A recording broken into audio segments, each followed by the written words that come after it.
విశాఖలో మహా సంక్రాంతి సంబరాలు వైభవంగా నిర్వహిస్తున్నామని బీజేపీ నాయకుడు జీవీఎల్ నరసింహారావు వెల్లడించారు. ఆంధ్ర యూనివర్సిటీ ఇంజనీరింగ్ మైదానంలో జరిగిన మీడియా సమావేశంలో మాట్లాడారు. గత ఏడాది మాదిరిగానే ఈ ఏడాది కూడా నగరం నడిబొడ్డున పల్లెటూరు వాతావరణంలో సంక్రాంతి సంబరాలు నిర్వహిస్తున్నట్టు జీవీఎల్ చెప్పారు. ఈ వేడుకల్లో పలువురు సినిమా తారలు, జబర్దస్త్ కామెడీ షో నటులు పాల్గొంటారన్నారు. ఈ నెల 11, 12 తేదీల్లో వేడుకలు జరుగుతాయని, లక్షలాది మంది సందర్శకుల కోసం అన్ని ఏర్పాట్లు చేశామని చెప్పారు. విశాఖ ప్రజలు, పర్యాటకులు ఈ వేడుకల్లో ఉత్సాహంగా పాల్గొని పల్లె వాతావరణాన్ని ఆస్వాదించాలని కోరారు. ఈ సమావేశంలో బీజేపీ నాయకులు చెరువు రామకోటయ్య, లక్ష్మీనారాయణ, జాతీయ జర్నలిస్టుల సంఘం కార్యదర్శి గంట్ల శ్రీనుబాబు తదితరులు పాల్గొన్నారు. అందరికీ వైకుంఠ ఏకాదశి పర్వదినాన శుభాకాంక్షలు తెలియజేస్తూ, గత సంవత్సరం జనవరిలో ఏయూ గ్రౌండ్స్లో జీవీఎల్ పేరు మహాసంక్రాంతి వేడుకల పేరుతో, సంబరాల పేరుతో చాలా ఘనంగా ఇక్కడ నిర్వహించడం జరిగింది.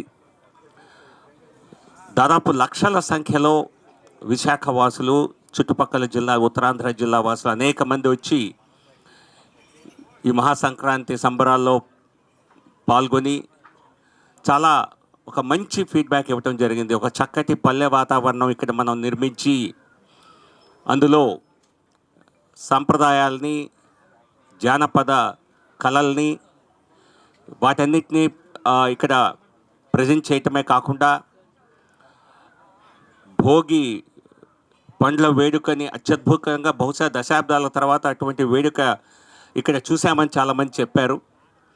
అలాగే భోగి మంటలు, ఇలా అన్నీ అదే కాకుండా కవుల సన్మానం, కళాకారుల సన్మానం, పేరుగాంచిన అనేక మంది ప్రముఖ వ్యక్తులు, తారలు, అనేక మంది ప్రజాప్రతినిధులు వచ్చి ఈ వేదిక ఒక గొప్ప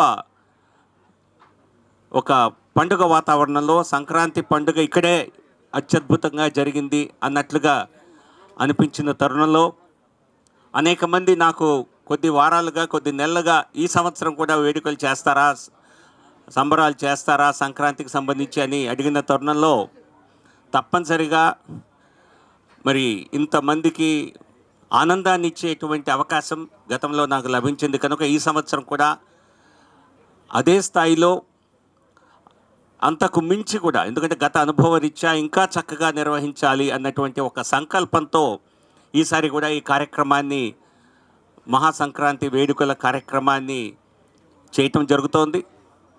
దానికి సంబంధించినటువంటి ప్రారంభ పూజా కార్యక్రమం కొద్దిసేపట్లో ప్రారంభం కానుంది. ఈరోజు మీడియా మిత్రులందరూ ఇక్కడికి విచ్చేసి ఈ మహాసంక్రాంతి వేడుకల వివరాలను తెలుసుకునేందుకు ఇక్కడికి వచ్చినందుకు మీ అందరికీ పేరు పేరున ధన్యవాదాలు తెలియజేస్తూ,